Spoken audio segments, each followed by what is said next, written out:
We'll be seeing you. We'll be seeing you every Friday here at TFS. That foreign show.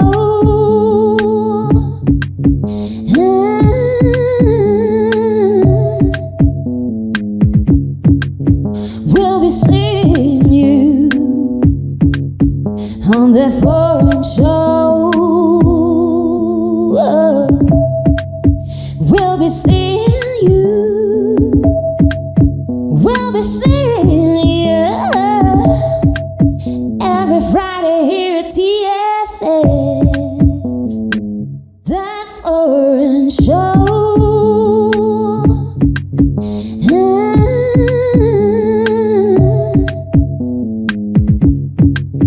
We'll be seeing you on that foreign show. We'll be seeing you. We'll be seeing you every Friday here at TFS. That foreign show.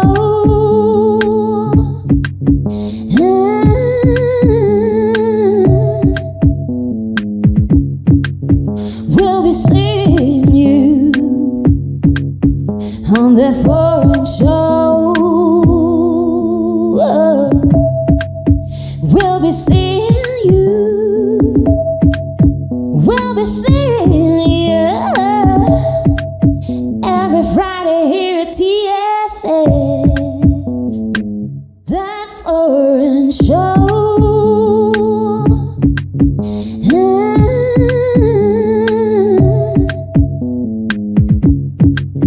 We'll be seeing you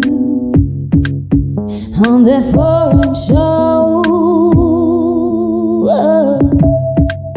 We'll be seeing you.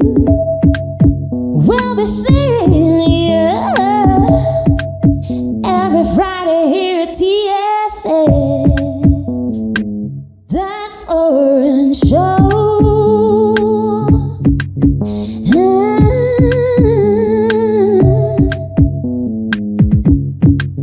We'll be seeing you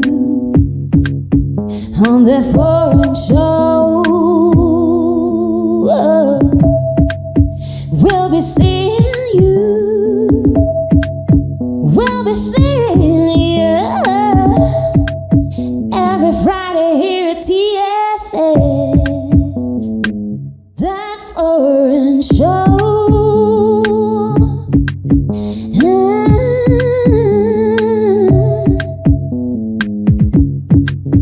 We'll be seeing you on that foreign show. We'll be seeing you. We'll be seeing you every Friday here at TFS. That foreign show. That foreign show.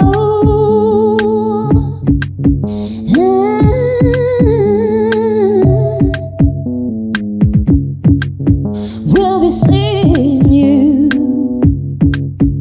on that foreign show. We'll be seeing you. We'll be seeing you every Friday here at TFS. That foreign show.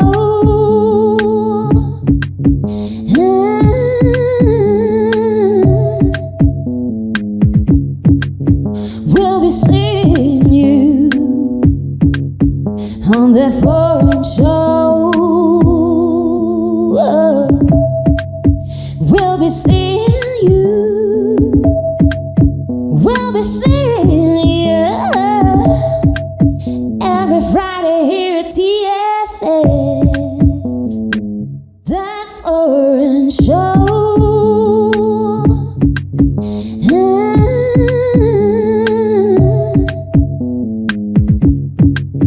We'll be seeing you on that foreign show. We'll be seeing you. We'll be seeing you every Friday here at TFS. That foreign show.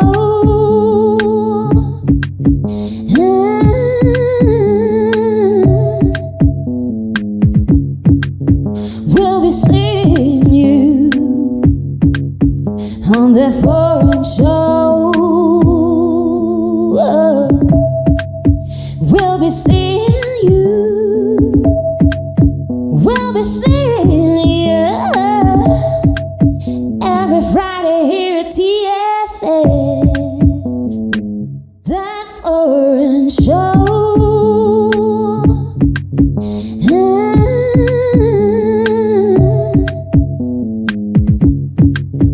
We'll be seeing you on that foreign show. We'll be seeing you. We'll be seeing you every Friday here at TFS. That foreign show.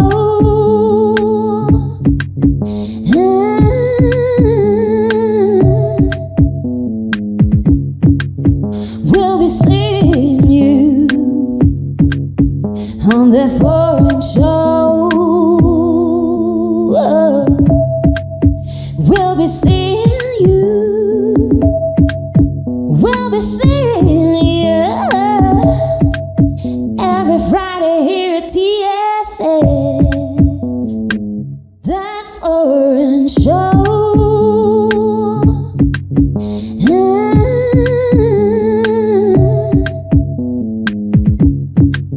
We'll be seeing you on that foreign show. We'll be seeing you. We'll be seeing you every Friday here at TFS. That foreign show. That foreign show.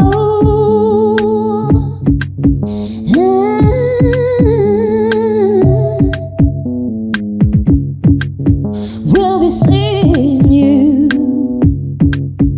on that foreign show. We'll be seeing you. We'll be seeing you every Friday here at TFS. That foreign show.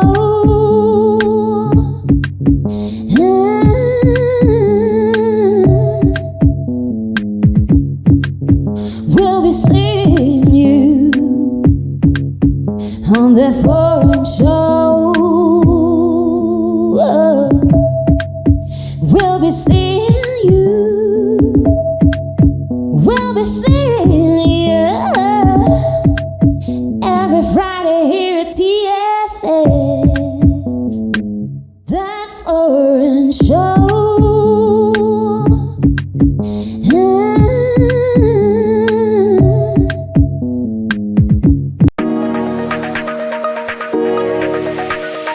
ADR Networks presenta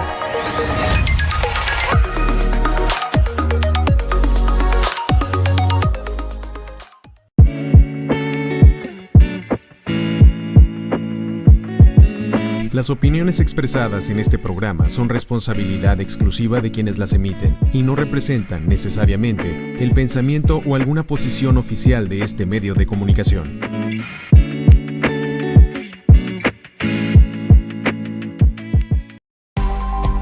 ADR Networks presenta. This is Celestine Angel. And I'm Isa Crouch. And this is... Foreign Show! On the Foreign Show. Welcome, Yes, yes, yeah. people. What up, people? Welcome to the show. It's Friday, it's 3 p.m., and this is That Foreign Show. I'm Isaac Rakesh, I'm Celestine Angel, and we're here on ADR Networks, activating activating your your senses. senses. Yeah. Welcome to Okay, the show. so That Insider is the first segment of That Foreign Show, and this is the segment that we are going to review some things, introduce some things that we like and we think that foreigners out there might like, as well as locals. So like basically this today's segment we're going to talk about Aman, a friend. He opened a chai shop, and so we had the opportunity to try his chai out. So Yes. for those of you who do not know what chai is, it's an Indian tea. So maybe Isaac, who's Indian, should tell us more. Yo, chai is a mystery. You can never really know what chai is. Okay. Okay, I'm just looking at the pictures now. Chai. Yeah. Okay, basically it's tea, right? So it's a kind of tea that comes from India, right? It's And delicious. it's delicious, yeah. So it's basically made from tea leaves, right? Black tea, all right. Another way of looking at it, black tea, and usually have it with like sugar and milk. It's delicious, as you can Yes. see, and we've tried the stuff from the chai walas. And big shout out to Aman again. Thank you for the hookup, And Stephanie. and Stephanie. Big shout out. Delicious, by the way, delicious. We tried the Henny one, right? Yeah. So ours is jengibre, and it comes already with like a certain percentage of sugar. Like Aman said, is less than the commercial brands, and also with powdered milk. So you Yeah. can just basically just take it out of the bag and drink it straight. If you want to add more sugar, up to you. But yeah, you don't really need to add milk. And he has like, and they are packed already nicely and all that. And he was telling us the ones without powdered milk, there is like a straight black tea one and masala one as well. Very So convenient to use, right? Just scoop a spoonful out, and you don't even need to add milk or anything, right? Just add hot water, and you're good to go. We right, actually added milk the first time we had it. We added yeah, milk, we and we, we di- we added some didn't other kind know of whether to add or not. Like, yeah and then we added, and it was delicious. Yeah, delicious. Without as well, it was yeah. delicious. Right. So big So shout out. So that is chai. That is tea. I would like to like just mention a bit about how beneficial.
Yo, we're back. We're back. Sorry for that. We had some technical difficulties. I kind of like that funky music they were playing in the interview. Yeah. ADR Networks. Yes, yes, y'all. Welcome back, guys. We are happy to have you here watching the show. And Celestine was just letting us know about Yeah, managing so your crash. I'm not sure how much people heard, but let me just jump back in. Like, I'm not saying that coffee's bad or anything like that. There's benefits to coffee as well. But like, if we are going to be talking about caffeine, like better caffeine or more manageable caffeine will be the caffeine in teas.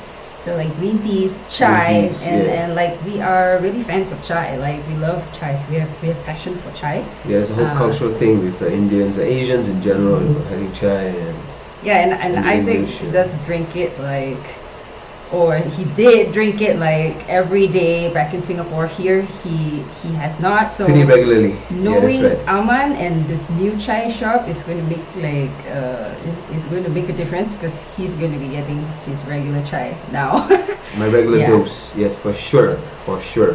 So for all of you who want to try Indian chai, please go onto that website that we've shown you. Actually, Yes, there's also a WhatsApp. Let's put contact. let's put the website back on again one more time. Yeah, or any one of the contacts. Yes. This WhatsApp link as well. Like basically, if you go on Instagram, it's chaiwalas.co. Chaiwalas. Is it like that? Right. Let me just double check. Chaiwalas.co. Chaiwalas.co is the website. And from there, you can, it's not fully up yet, this website, but there is a contact link. Yeah, so for those of you that don't speak Hindi, Chaiwalas is basically them chai people. Right? I That's the didn't know website. that. Okay. Yep, that's the website. Go get your chai fix. Place your orders today. And let us know what you think, y'all. Let us know what you think. We find it delicious. We had the tenebrae, like we were talking about earlier. In Singapore, we call it teh alia, you know. It's tea mixed with ginger. Oh yeah. Beautiful, beautiful combination. That's why we chose this one because like it's very good for health, you know. Yeah. Like it's good for your throat and Yeah. like ginger tea, basically. Okay, so I'm not sure if our guest is on yet, but today we have a researcher with us from the U.S. and it's so interesting that she's actually studying remote workers in Mexico City, which Yes. is something that we talk about a lot. Like we've been like discussing how Mexico City seems to be such a destination for digital nomads and yeah. Oh, and this term, yeah. Our guest Emily like has mentioned that like it's not really that popular like among digital nomads. They don't like to be called digital nomads, so we can discuss Yeah, this we can as answer well. about why and stuff, and we are going to delve into this world of flexible work, right, with Emily Jorgenson. Jorgenson, I hope I'm pronouncing that right. We will check that right now. Hello, Emily. Hi, Emily. Hi, Emily. Did I butcher your name? Jorgensen, it's okay, yeah. Jorgensen, all right. all right. Jorgensen. Be close, Okay. yeah. Welcome to the show. Welcome Yeah, to thanks the for show. having me. Yes, We're very excited to chat with you about this topic. You know, so Yeah, I'm like, very excited to be here. Is it Dutch? Your roots, your name? sounds like something Uh, Jorgensen. It's Danish.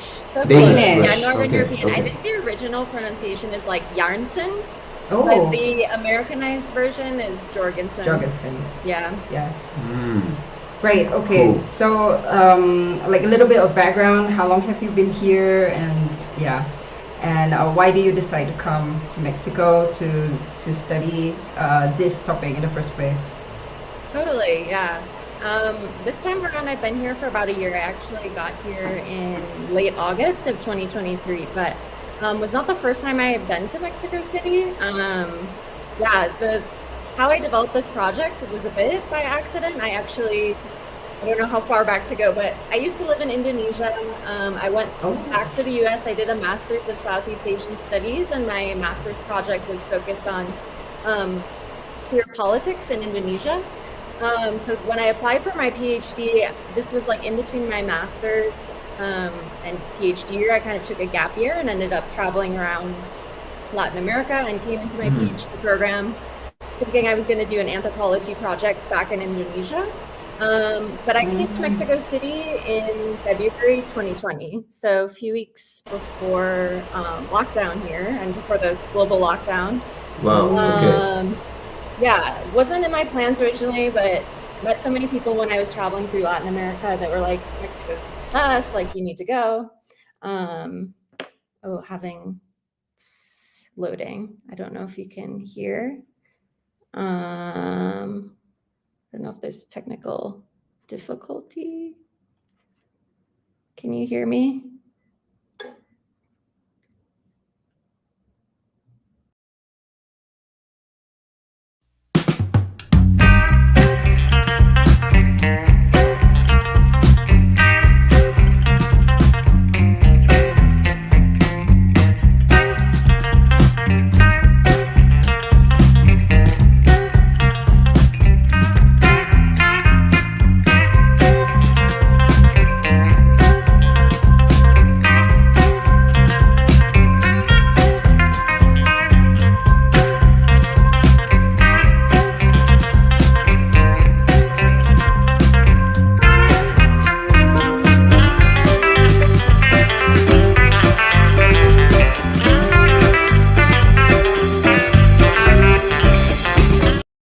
Hey, we're back. Sorry about that. We're having some trouble today, but I hope it doesn't happen again.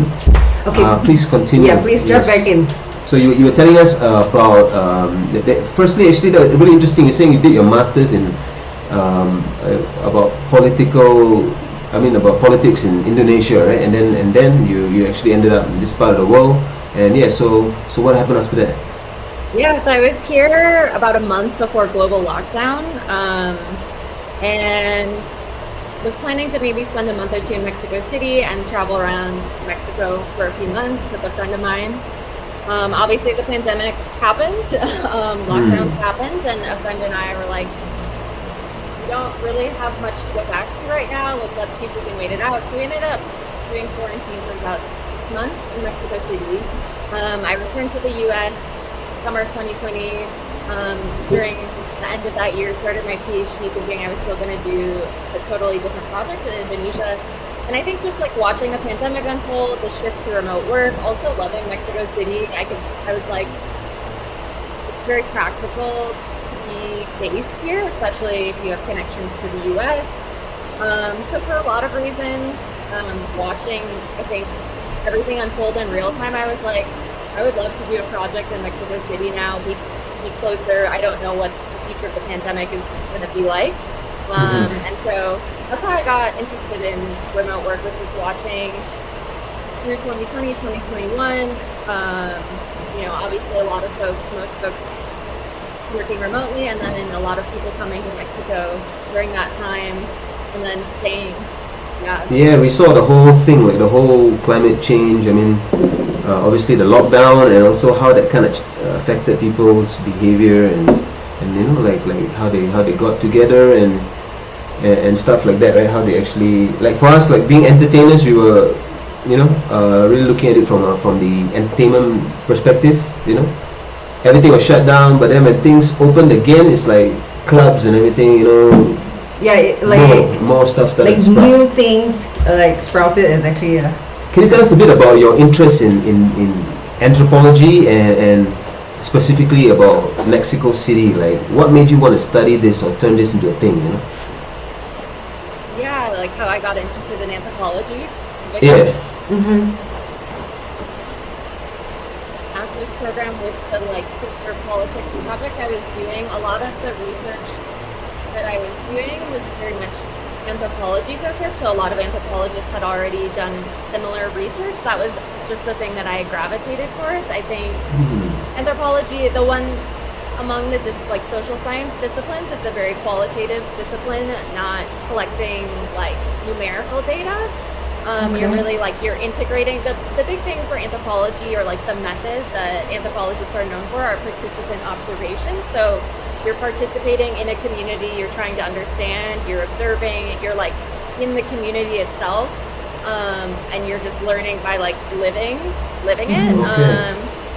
So I think I really like that approach to being not just collecting survey data, but you're having very meals with these integrated people. You're very integrated. You're trying to understand what these people are experiencing, because you're kind of experiencing it yourself. Right. So personally, what were your immediate observations when you first came to Mexico and post COVID? Yeah, so I was here 2020 until that summer, and then I came back to Mexico City summer 2021 and then summer 2022, and spent time in Mexico City and Oaxaca. Originally, I thought I might do half of my data collection in Oaxaca and half of it in Mexico City. I ended up just deciding to stick to like fully focusing on Mexico City as my research site. I mean, yeah, it was just like super interesting coming back every summer and seeing slowly how things were changing. Because I was here right before lockdown, then I was here during lockdown. Like, I just remember staying at an apartment with my friend around March, and we were right by a school, and every morning I would wake up to hear like children yelling in the school playground area. And then, and you know, Mexico City's kind of known for being a noisy city. Yes. But it was just like, when lockdown happened here, it was just like so quiet, no one on the street. I didn't hear the kids in the morning that were waking me up. So that was surreal, like to experience Mexico City during that time, and then to come back every summer and just see it really growing and growing, and then meeting a lot of people, especially summer 2021. I came back while I was in Oaxaca and while I was in Mexico City, meeting a lot of people from around the world who were like remote workers or who just like wanted to go on a vacation for a few weeks, and they were like, everywhere else is still really hard to visit, and so that is, I think, a big reason why Mexico City became such a popular place. Like, it's not by accident. There was no, I've talked to a lot of folks who were doing the digital nomad thing, remote work thing, traveling around. They couldn't stay in the countries they were in because maybe their visa expired, and there was like, they didn't have access to a vaccine yet, but Mexico didn't require a vaccine at any point really, and you didn't have to do like a 2-week quarantine. You could just come here at any point and just be kind of free to do whatever. So I think that was really interesting to watch in real time, Mexico compared to other countries around the world. So, like, do you think this is the reason why there was so many, like, there's such an influx of nomadic workers, like?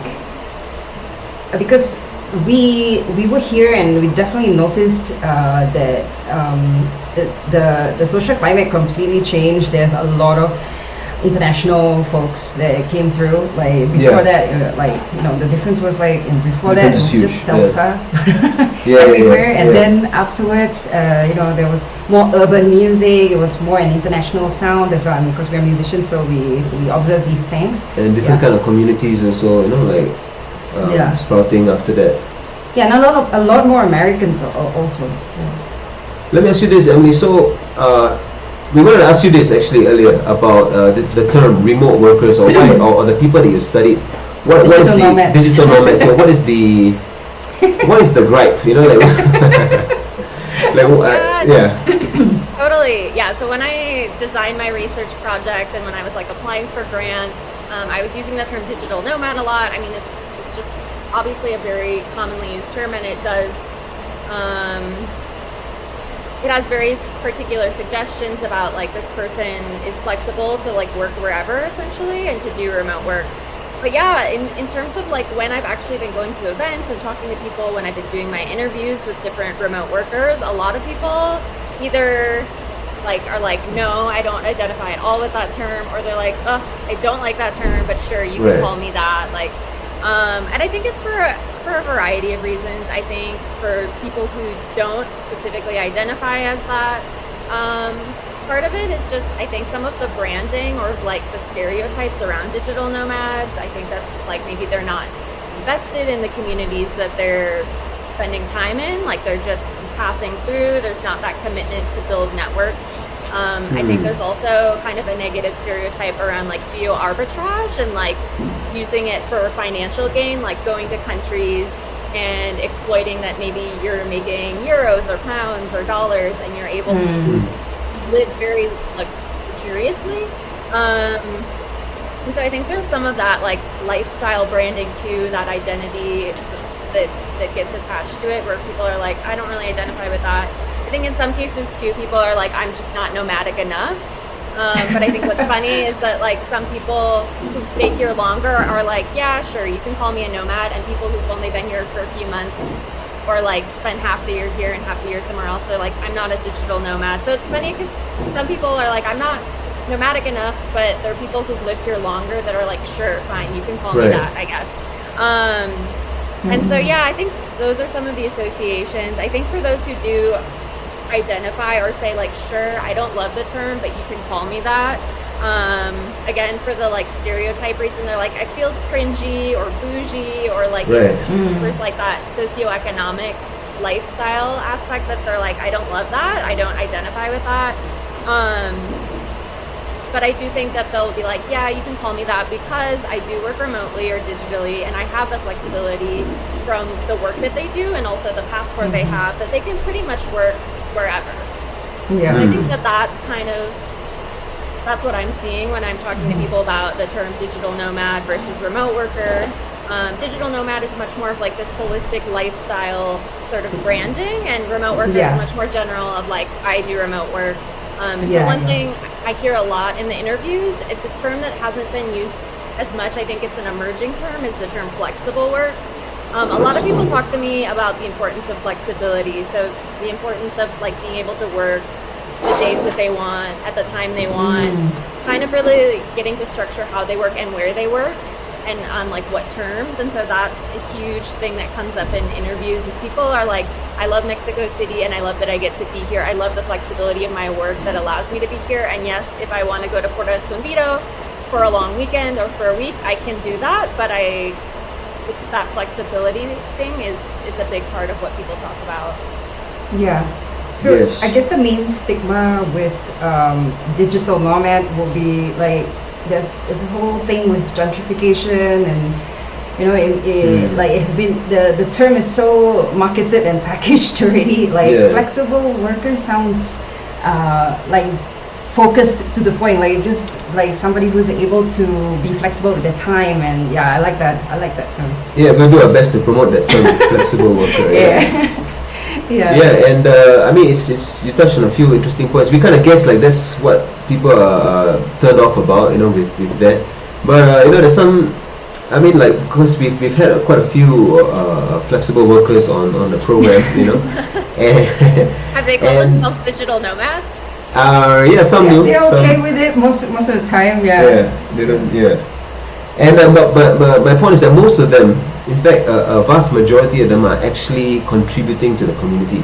You know, they're working remotely, but the stuff that they do directly impacts the people that they're around, and be they artists or you know, whatever other work that they do do kind of just, it is, I don't know if it's Mexico City or what, but they, you know, they are very in touch with their community, you know. Yeah, you mean like they try to like be engaged with like the people around them, what's going on in their community and stuff. Yes, there, right? They're not shut off. Or, like they're very interested to be part of the scene. Yeah, the scene, and so I wonder if it's something to do with the place. Maybe Emily, could you tell us a bit about your PhD work? You know, like what I mean. Like, what are some of the specifics, or what were you actually studying, you know? Yeah, so within my dissertation research, I guess very broadly speaking, when I came into the project, I was looking at the connection between digital labor and transnational mobility, so trying to understand socioeconomic mobility, also how people experience migration, like that process. And I was very attuned to like, okay, so the people that are here as remote workers, are they working for a company, or do they have their own business? Are they independent contractors or freelancers? Because a lot of contemporary research, especially in like the anthropology of labor, has looked at how there's been a lot of like cutting of middle position jobs in companies, and so people have shifted more into having their own business or seeing themselves as a business, like independent contracts rather than being full-time employees. And so one thing I was interested in is, with the pandemic, with everything happening and the shift to remote work, were more people going to be embracing like independent contract sort of work, and with the companies, because I assumed a lot of companies might start being like, we can't let you work outside the country, out of the country where the company is based, that people might be like, okay, well, I won't work as a full-time employee, work on contracts. That's not surprising, because actually a lot of people I've talked to, there are a lot of folks who do have their own business, who are independent contractors, but there's also a lot of people I've talked to who who do work for larger companies. I will say the majority that do work as full-time employees based outside of Mexico, like registered outside of Mexico. It's usually like startup environments where companies are more flexible in allowing that to work internationally. Yeah. Could you repeat that last bit? Yeah, you gotta Yeah. jump. Okay. Yeah, I came into Mexico thinking I'd meet like just a ton of people who were independent contractors, freelancers, or people who had their own business. But there's actually been a lot of people I've talked to who do. Some of them work for larger companies, and maybe the company they work for is like, we'll let you work 1 month outside of the country, wherever you want, or in specific countries. Or there's just been a lot of people who work for like startups. And I think in the startup environment, there's more flexibility of like, sure, whatever, we'll let you work outside of the country and work remotely there.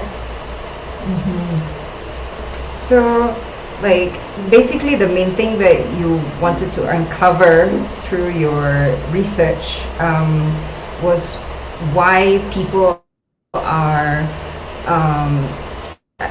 like what kind of remote workers there are, but like specific to Mexico City, were you trying to discover anything? Totally, yeah, that's a big part of anthropology. Is like we're very interested in the specificity of like a location, like what is happening there. So while the theme that I'm looking at is like transnationalism, globalization, I want to understand the particularities of Mexico City. Like what about Mexico City is happening? Why do people come here? Why do they stay, or why do they leave? And so that's been a huge part of the project, and I think it is such an important thing to talk about when we're talking about digital nomads or remote workers in Mexico City, that there are very particular things that make people come here and stay here. And so some of the things I mentioned was obviously during the pandemic, a lot of people did kind of by accident end up in Mexico. So on a national level, people just came here because it was open and easier to come here. Then we can talk about more specific things in Mexico City. So like if we're just looking at like a policy standpoint, so in October 2022, the government of Mexico City partnered with Airbnb and UNESCO to promote itself as a global hub of creative tourism, as a global hub for remote workers. So the government of Mexico City, like specifically on a local scale, is very invested in having remote workers come here. If you look on the Mexico City government website, there's like a how-to page about like how to come here as a remote worker. And the visa process itself, I mean, a lot of folks I talk to are here on the 180-day, 6-month visa. They come here and they might be doing it for years. They'll stay, they'll leave, and they just come back. Obviously much easier if you're like based in the US. You can take a flight up to the US, go there for a week and come back. But on the Mexico City government's website, it says like, at least when I looked at it a few months ago or so, it's like, come here as a remote worker, you're not guaranteed the 6-month visa, but you can come here on the, basically, like, you don't have to pay, you just show up, you get the 6 months. So those specific things definitely, I think, impact why people, it's very easy for people to come here and be remote workers. And then there's obviously other things people talk about, like cost of living here as opposed to other large cities around the globe. For those who have bases in Canada or the US, time zone is a huge thing that people talk about. And there's obviously just a lot of other things too. People love the public transit, the parks, the culture itself. People talk about they want to use Spanish or improve their Spanish. They love the food, the culture, and the people. They're like, I feel very welcome here. I have Mexican friends that I've made easily. I've been invited to quinceañeras.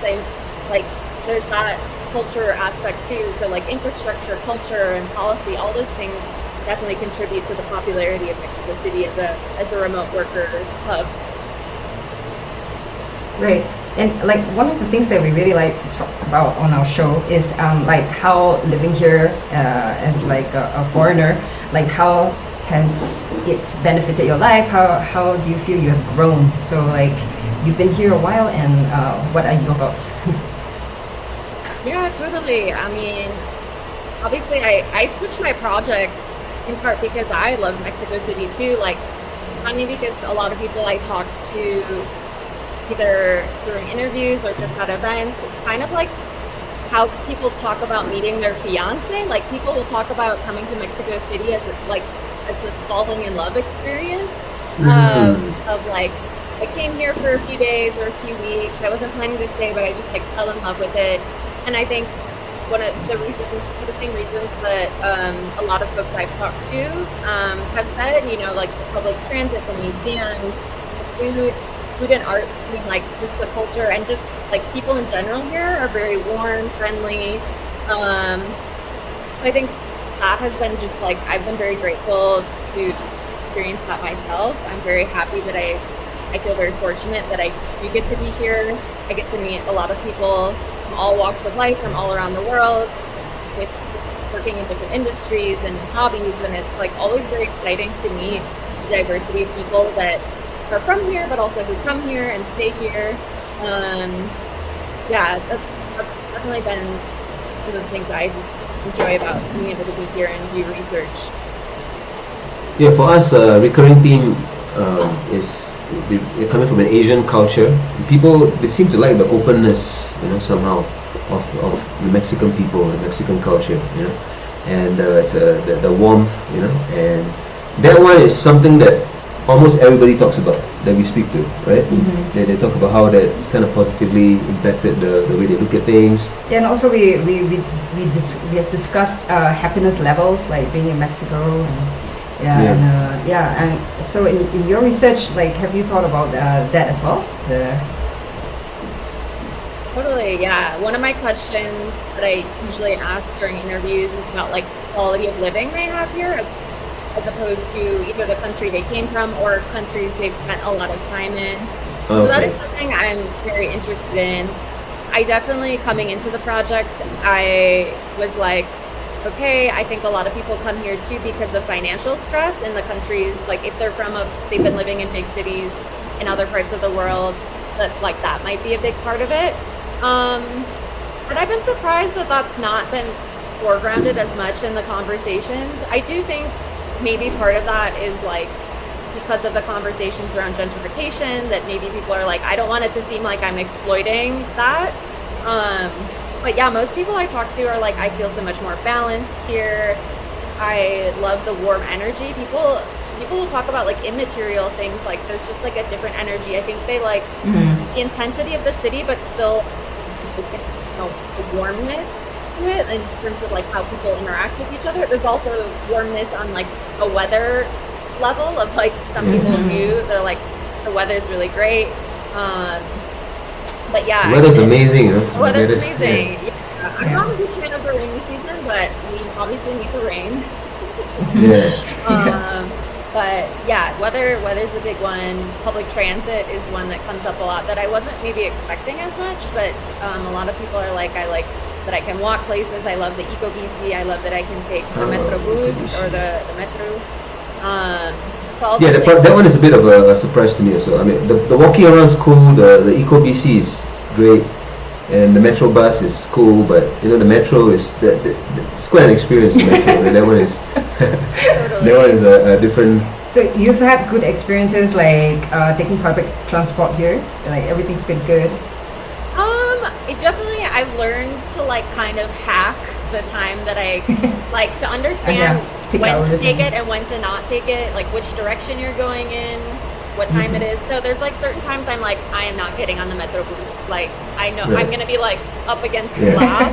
It's not worth it. I'm either gonna walk or I'm gonna wait or I'm just gonna Uber, even though Uber is gonna be pretty slow during rush hour. But overall, I still do love taking the public transit. But yeah, it's all about knowing where you're going and when you're going and which direction you're going in. And also even driving, like I enjoy driving here in Mexico. It's like the people are kind of more easygoing. In a way, you know.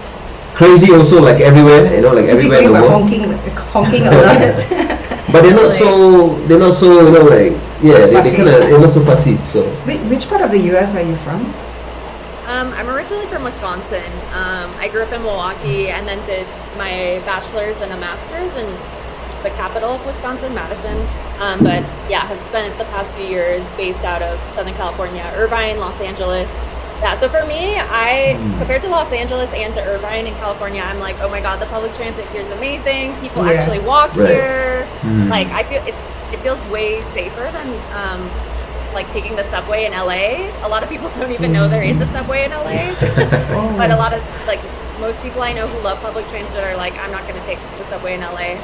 But here I'm like, I feel, you obviously have to be on guard at any time you're on public transit, but I feel pretty safe in a way that I didn't always experience in California. So yeah. Oh, that's interesting. Yeah. Like, so we're from Singapore, and Singapore has like public transport to every little corner. I mean, after all, it's a really small country, so Yeah. like it's very accessible, and it's a breeze basically, our public transport. And so like for us, Mexico City will be like there's still some places that you can't get to, and then Right. we will still whine about it and stuff. But we had some friends who they're from the UK, but then they were working in Guatemala, and they came over here to visit us. And when they came through, they were acting like, "Wow, there's public transport." It's so funny. Do you take transit here or mostly walk, EcoBC, Uber? Yeah, we do everything.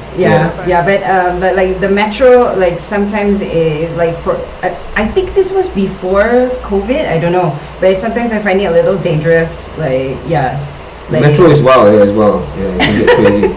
Yeah.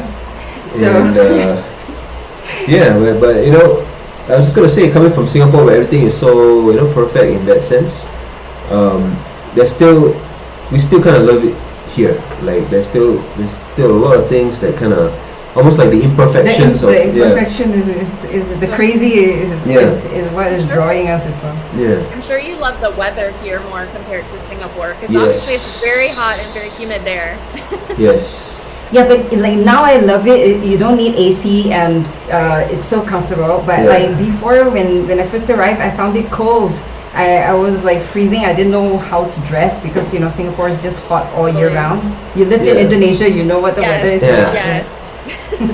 And growing up, sorry, go ahead. I was gonna say I do miss a bit the climate of Southeast Asia, tropical, because I'm like at night it's amazing, but obviously if it's really hot and humid during the day, not as comfortable for walking around. You need to get used to the heat. Totally. Yeah. But for us, growing up in that part of the world, living here is kind of like a dream, like without the aircon and just being able to wear whatever you want, like this. I'm wearing this now in the afternoon.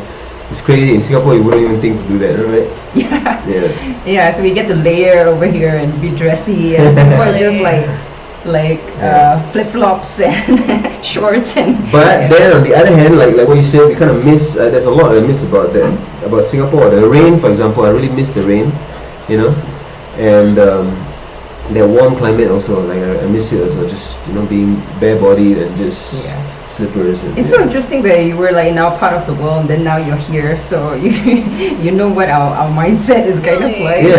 And it's very interesting talking to you, like human behavior.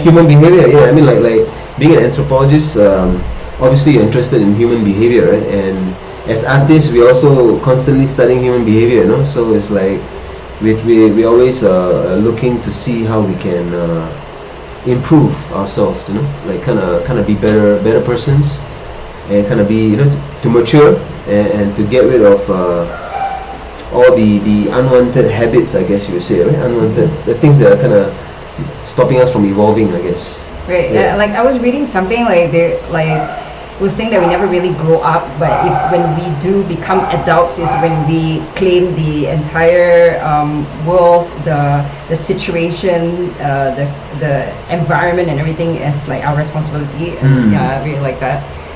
So I think what you're doing is it's like the study of what you're doing is towards that, that goal. Yeah, and you mentioned Oaxaca. What are your thoughts about? I mean, for us, Oaxaca City is one of our favorite places. Yeah.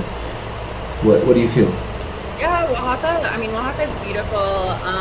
Spent like half of 2 summers there, so a few months in 2021 and like maybe about a month in 2022. It's a beautiful. Obviously the food quite rich here. But for me personally, I think because it's so small, after a while, I was kind of like, I don't know. I love the big city, and like a lot of questions related to like tourism and gentrification. It was becoming there's a lot more tension there already in 2022 because it is such a small area. And a lot of folks were living in the small town. There's not like as much of a housing market that you can tap into, and so yeah, I think feeling that tension and seeing how things were changing. Pandemic also made me like, I don't know if I want to stay here for like half a year, because that was originally the plan, was maybe I would do like 7 months in each place. And I just love Mexico City. There's a lot to do here. It's such a big city. But yeah, Oaxaca's beautiful, great food, beautiful landscapes, so much rich culture. Yeah. The beaches, yeah. So we haven't been to Oaxaca like post-COVID. Like there are there a lot of remote workers over there right now? Yeah, that's. I think it's become a popular hub for remote workers, and then also tourists who just end up spending several weeks there. I haven't been following it as closely, but I know that there have been like actual demonstrations there in the last year or so, like that were popping up. People were sending me. I'm not on Instagram or social media anymore. I go on like Reddit for research purposes, but I'm not as tapped into like Instagram and TikTok unless someone sends me something. But yeah, someone was sending me, there was like demonstrations pushing back against like gentrification, and particularly directed at foreigners who were coming and living there. Yeah, so I know it has been. Oh, wow. There's been a lot more. Oh, wow, I thought it was. It sounds like it's worse there than here, then, because it's talk of gentrification here, especially Roma area and stuff like that, but no demonstrations that I know of. Yeah. Wow, It's okay, graffiti so is what I it actually see told us a usually. lot of. Yeah. Graffiti, right? Okay, so like Yeah, it's it's more like graffiti. fighting back that way. Yeah, and people I've interviewed. Yeah, like, over here, yeah. I do bring it up in interviews because I'm like, this is a conversation that's happening. Like, how do people who are being, kind of being demonized, I guess, for being here? Like, how do they feel about conversations around gentrification? And a lot of folks are like, they're like, I don't know. It is happening, and I don't want to be exploiting the situation. But like they've seen the graffiti, or like maybe have had conversations with friends who are Mexican who might make like jokes about them being here. But nothing dramatic. Only a few people have been like, yeah, one time someone yelled at me like if I was speaking English on the street, or like gringo go home kind of thing. But yeah, it's been interesting. It's been interesting to see that dynamic too, like happening in real time. Yeah. Right, but you felt the tension enough that like you wanted to just come back to Mexico City and take a break. Was that the reason, or like you just thought it was enough time already over there? All right, can you repeat the question? It went out for a second. No, I'm saying that like, did you leave because you felt like it was getting too tense over there? In Oaxaca? A little bit of that. Yeah, I think that was part of it. I was like, I just started to feel a little uncomfy. I feel like it just wasn't. I think that was definitely part of it. Part of it too is, again, it's just like a very small area, and I don't know. I just felt more at home for various reasons in Mexico City. Right. Like, I mean, before it was like really, really nice in Oaxaca, like very welcoming, and there were foreigners, but they all blended in with the locals, and like everybody just they didn't separate, like I mean we went there. And we always felt like it was like home, it felt very homely. Yeah. But the changes were happening because we went, the first time we went there, it was like very almost, and the next time we went was about a year later, and it was a lot of difference, like there's a lot of new bars and everything, like a lot of built up stuff, and yeah, so the changes were happening pretty quickly. you know. Yeah. So not. Emily, what do you think, looking forward about this topic, you know, like this trend of remote work? How do you think it's gonna evolve in Mexico City? Yeah, it's a good question.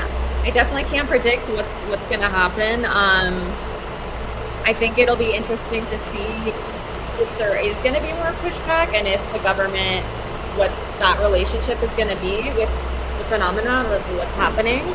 As of right now, I think the government, both at a local and national level, is pretty invested in having Mexico City be a global hub for remote work. But I'll be interested to see like how this evolves. And yeah, I mean, remote workers, they're not a monolith. I mean, a lot of them come from all around the world. They work in different industries. But I would say overall, almost everyone I've talked to is very much, they don't want Mexico City to be a bubble. They like, como Condesa bubble. They know that exists, but they're like, most people I talk to are like, they want to prove like they deserve to be here and that like they want to use Spanish, they want to integrate in the community, they appreciate the culture, they want to respect that, and they don't want to exploit if there are financial differences. They want to like support local businesses is something I hear a lot of people talk about. And I think one funny thing that has come up a lot in research is the conversations around spiciness in the food here. Like multiple people are like, I don't want the food to be less spicy because I'm here. Like I'm worried they're gonna make the food less spicy, and I don't want Mexico to change because I'm here, and I don't want like all these parts of the bubble to just start speaking English. Like I want to use Spanish, and I want to eat spicy food. Like that's great. It's funny to hear those stories, but people don't want that Mexico City just radically changes. Especially I think for like gringos, folks from the U.S., Canada who come here. So that's been an interesting thing to see how this is going to unfold. And then I think another interesting part of it that I can't predict, but that I'm looking at is just like how return to office mandates and hybrid work is impacting people. Might have to leave Mexico, or if they quit their jobs so that they can stay here. You wonder like what kinds of policies companies are going to adopt in relationship to remote work or like international remote work. I don't know what's going to happen there, but those are all kind of things I'm looking at and kind of watching happen in real time. Okay, so generally speaking, Mexico is a good place for remote workers, right? I guess there's so much awareness, like everyone's coming here, like what you just said, you know, like people are coming here with so much conscious intention. I think it's a really cool hub of activities. Yeah, but I'm also interested to know, like in your research, like have you looked at other places in the world with similar kind of vibe, or you know? Or comparing with Indonesia. Indonesia? Like officially, I haven't compared with Indonesia, but because I lived in Java for several years and then lived in parts of Denpasar, Bali area, and looked into some remote work community spaces, specifically like co-working spaces. I spent some time around those. So that is something like in the back of my mind, I do think about that, of course, because obviously, you know, Bali is a hot spot for remote workers. A lot of Southeast Asia, it's very popular with remote workers, digital nomads. So it is something I'm thinking about in the back of my mind, but specifically for like my dissertation, when I'm writing up that, it's going to be very focused on Mexico City. Maybe down the road, I could do more comparative work. Of course, yeah, I think about Bali a lot. I think about like my memories of that and my understanding of like how it might be different or similar. Yeah. Great. Okay, so we only have like a minute left. Is there anything you would like to like leave with the audience?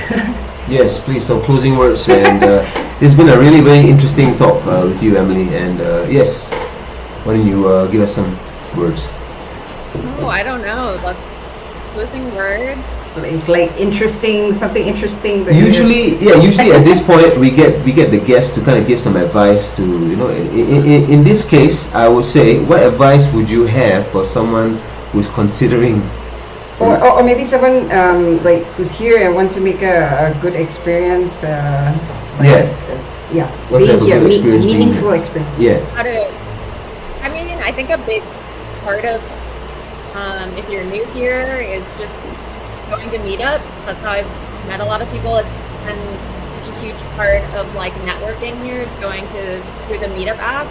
And there's plenty of ways to practice Spanish or to do language exchange. And there's so many, I mean, like Mexico City is such a rich city in terms of the amount of opportunities on like WhatsApp groups and meetups to just network with people from all the different walks of life, practice languages, to exchange ideas. Get on the apps, and it's a great way to meet people, including folks who've lived here or grew up here. There's a lot of Mexicans I've met who go to these remote worker meetups or international meetups, and so there is that exchange that happens at all of these events. So yeah, get on Cool. meetup, get in WhatsApp groups, get out there and meet people. So one last question: Do you actually organize any of these yourself? My what? Do you organize these meetups? Any of these kind of meetups? I don't really organize. I got plugged into like a remote worker meetup community, and I like hosted one co-working day. And I know there's a bunch of different WhatsApp groups where anyone can just be like, I want to co-work here. Come join me. Well, okay. If you do, let us know. We'll be there. Okay, Yeah, sounds good. we like have a researcher hosting the whole thing and like, telling everybody, okay, so this is right. No kidding. So thank you so much, Emily, for joining us. Thank you. Having me. We had a really good time. I'm Celestine Angel, I'm Isaac Rakesh. and we're here on ADR Networks, activating your senses. Peace. Thank you to all who joined us here on That Foreign Show. It's been awesome. I'm Celestine Angel. And I'm Isaac Crouch, and we'll see you next Friday. Have a great weekend, y'all.